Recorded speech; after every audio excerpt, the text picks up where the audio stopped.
Hi there. So let's talk about what you have. You've got your page one, your introduction. And this, I guess, this is the start of your identity. So that's awesome. Good job. You know what? These color, I swear, man, these aren't the same color. You're probably going, you're crazy. I don't know. Check those because I mean, I'm going to tell you what, those aren't the same color. Um, they're darn close, but they sure don't look like the same color. Anyways, check that out. Good start to your identity. We're going to end up using that through the presentation. Not now, eventually though. So this is a good start. Um, Generally, I think the space, the circle that the name is enclosed in is too large in relationship to the size of the circle. So you may want to rethink that. This is fine. This is a good way. I mean, if you wanted to use that as we might end up changing this down the line, but it's okay for now. It's actually fine because it's not too overpowering whatsoever. So it's a good background page.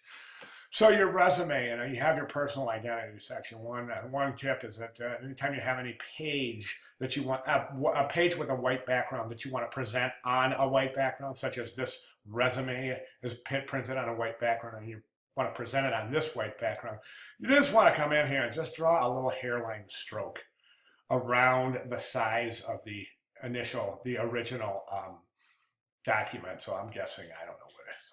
Whatever. Anyway, so that's what you would do. So we can see it. Now the resume itself, I think, listen, I'm just gonna be really honest with you. Okay, this is just all complete BS.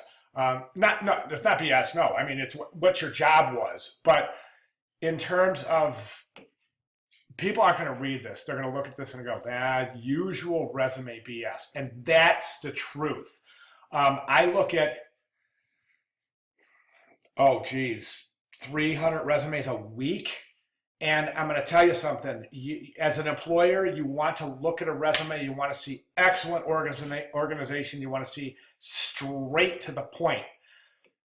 You don't appreciate things like this after you're looking at your 35th resume of the day. It's not telling me anything about you as a designer, okay? I would rather you lift that out of there altogether and tell me about a design job that you did in 2013. Tell me about a design job that you did okay, you can list your work, your professional experience. You can list it to show you have worked. But in terms of really trying to highlight and develop your professional experience, I suggest you just go ahead and develop your vision as you want others to see you, the designer. Okay, that's a really huge consideration. We don't want to get to know Alyssa, the 7-Eleven digital media coordinator. Wait a second. Oh, awesome. Ooh, nice gig. I didn't know that. Awesome. Good job. Congratulations. Over here, it looks like you were an account exec, so you might want to rethink that. Account exec. What did you do design-wise to fill these in back then? It could even, I think that something like if you were to say that you designed a freelance for a community center for the months of blah, blah, blah, that to me would be more, it would be more impressive than knowing that you worked at that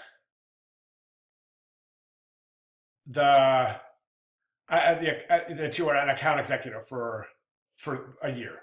Do you see what I'm saying? I'm not discounting that. I'm not disrespecting that whatsoever. Don't think I am. I'm just saying that I look at these a lot. I want to be hammered with this. I don't want to just go, it's another resume. I want you to make this resume tell me that you are interested in design as a life. Okay, so what did you do back here and back here? You see what I'm saying? And it may take some creativity, sure. Okay, love the business card. This is what I'm talking about. This is what I want to see here when I get, sorry, buddy. This is what I want, my dog. This is what I want to see here when I'm talking about getting to the point and seeing business being taken care of. This is great. Okay, I'm not a fan of drop shadows at all. Again, I would do that trick where I told you just a little black stroke around that. It's great.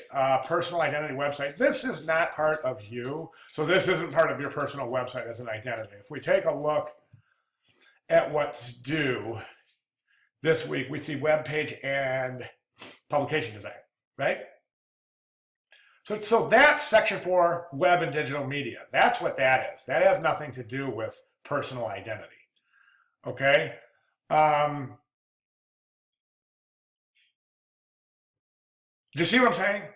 So this is your web example, but it's not part of personal identity. I mean, I would include this in part of personal identity if it was your own website. Do you see what I'm saying?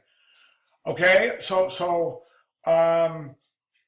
and this is really smart, where you went into your publication design, but you used your thumbnails to segue in. That's really good. This is a good design. I really think it is. I think it's got a nice touch. I want you to do something that's going to make this better, okay? And this is what I want you to do. This image that you have used here, okay? I want you to go in here in Photoshop or Illustrator, and I want you to sample those colors. And I want you to use them in this design element, okay? It'll knock you on your socks, knock you off your socks, knock you on your whatever, when you see this thing pop and watch the harmony of these two pages come together. I'm not a big fan of placeholder text, lorem ipsum, in a portfolio. Put some dummy text in there. It doesn't matter what it is, just credit it at the end, okay? But use live text. It reads better, it looks better, all right? So what we have, then there's your publication and thumbnails, and then your, and then your web. So we're good to go here. I'd like you to rethink this. And then as far as the web goes, I want you to redesign this, okay? And I want to tell you why. You've got, basically you've got your masthead area is set up, masthead, I'm back in magazine design. Your banner area is set up good. Then you just go into who we are, what we do, and how to start, which is fine, but very rarely do you see this kind of typography anymore on a web page. I mean, it's really, you can get to the point where you can really finesse this, turn this into a 2-column or a 3-column typographic grid, and really pay attention to your margins inside, your live type area. Hey, what are you doing? Sorry, I got my dog with me today. He's a big one too, so I bet. All right. So anyway, do you see what I'm saying? So let's work on the type here. And then this is great. Love this. Work on this, though. Work on that. And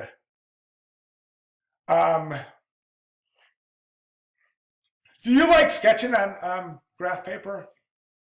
I know some folks that do. I don't, because it impedes my creativity. But I know a lot of folks that do. So I used to really say, hey, man, don't include sketches on notebook paper or graph paper in your portfolio. But if you're comfortable with it, I'm comfortable with it. Okay, so awesome job. And that's what I have. So if you want to make those changes by Sunday or Monday or so, hopefully Sunday, that would be awesome.